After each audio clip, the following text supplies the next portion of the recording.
The dark truth about Walt Disney, man behind the magic. Whether you are a full-blown teenager or officially an adult, we can bet that the name Disney has been a major part of your childhood and early teenage years. The name has been synonymous with both animated and teenage shows for many decades. Simba, Mickey Mouse, Winnie the Pooh, Donald Duck, Rapunzel, Cinderella, Sleeping Beauty, Beauty and the Beast. A few people on Earth don't know or haven't watched these animated shows or movies themselves. And along with these, television shows by Disney such as Hannah Montana, Wizards of Waverly Place, and Sweet Life on Deck, and more are equally famous. But what if we tell you something not so exciting about Disney or the man behind it? Well, yes, in addition to making us happy, even Disney characters has something in common. All of them teach us that there's something good in each one of us.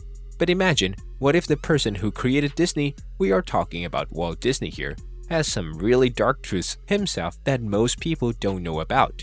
In today's video, we are going to tell you some of Walt Disney's darkest truths.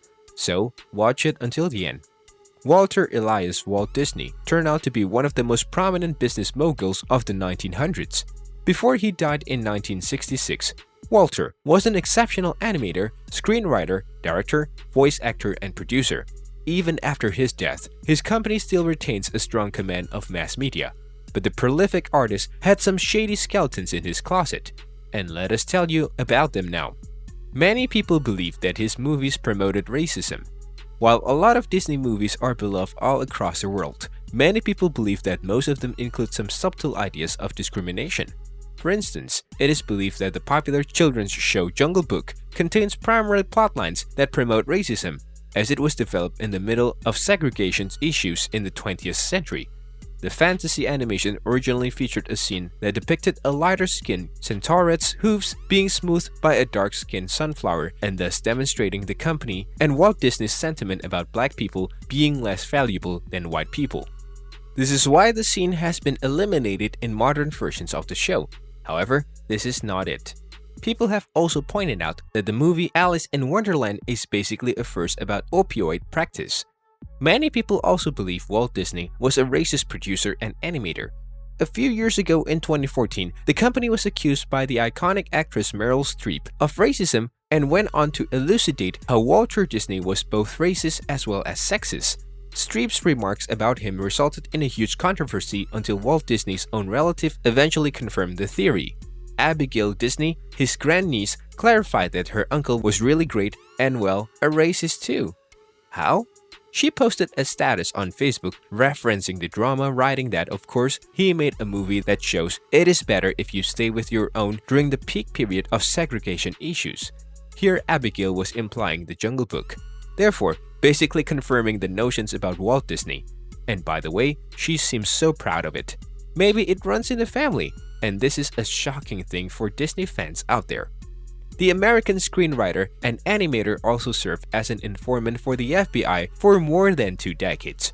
Out of everything you hear about this man, this will probably shock you the most. We mean, what are the chances, right? But apparently it is true. Walt Disney did some confidential work for the Federal Bureau of Investigation. There have been many theories about whether Walt's associations with the FBI is true or just a rumor, and this went on until he died in 1966. However, Mark Elliott started digging around a few years ago about this since he was making a biography of Walt Disney's life and found some document that substantiated Walter's subordinations with the Federal Bureau of Investigations as an informant. However, for reasons such as national security, most of these documents were wiped out, so it is not clear what big names in Hollywood he gave to the FBI while working for them secretly. Disney's mother accidentally died in the house he bought her, and he held onto the guilt. Walt bought a huge house for his parents with the money he earned from his work, but he could have never expected or predicted what was going to happen there. Apparently, the gas boiler in the house was faulty, and when his parents told him about it, Walter sent a whole crew to the house to rectify it, but they didn't do their job well, and his mom lost her life due to carbon monoxide poisoning. Walter never overcame this. He kept blaming himself for the death of his mother. This is the main reason behind most of Disney's shows, except for a selected few such as Bambi that did not feature the character's mom, a huge loss. What is your favorite Disney character? Let us know in the comments below, and for more such content, don't forget to like, share this video, and subscribe to our channel.